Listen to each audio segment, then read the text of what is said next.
Well, strikes and demonstrations over austerity measures have been sweeping across EU countries.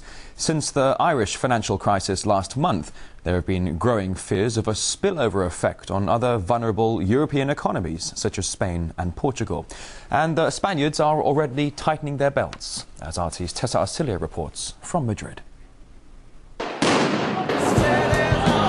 Scenes of public outrage from usually picturesque European cities have punctuated much of the past year for the continent. For me, this is the spirit of '68 come again. In 1968, we saw in Paris and in Prague, of course, young people leading the struggle for freedom. And first the students moved, and then the workers. This is exactly what's happening here, except I think it will be on a much bigger scale right across Europe.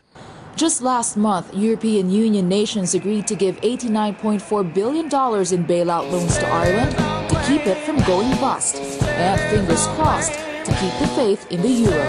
It wouldn't take a genius to see that there is a crisis approaching the eurozone, a major continent-wide crisis. I think it is probably because of the government debt, but I think the bailout in Ireland has failed to calm bond markets. The Irish bond yield is still extremely high, and we're seeing Portugal and Spain creeping upwards as well. So I think we're probably going to see quite a difficult year for the eurozone, if not the end of the eurozone, in the next coming months. And the latest to receive the blow are the Spaniards, with a new austerity plan announced in early December.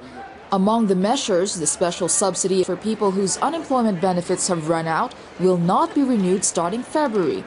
And a 30% stake in Spain's national lottery will be privatized to raise about $6.6 billion. Known as El Gordo, or the Fat One, well, it's no longer fat. I've never won, but I like playing the lottery. I go there with joy and hope.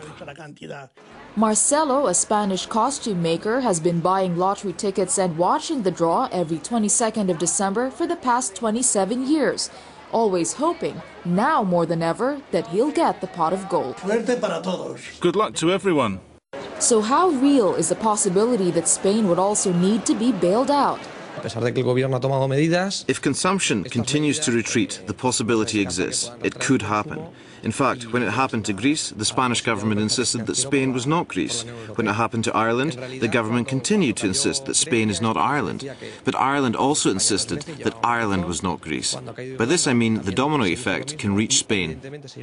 The country's leaders would rather slap tough measures on the public than risk tempting fate. But will these cost-saving moves be enough to save the nation? The government certainly thinks it's worth the gamble. The December payout of the Spanish National Lottery is a yearly treat that many locals look forward to. Now, with the downward spiral of economies across Europe, financial security is under threat, and some think it may not be such a bad idea to rely on luck.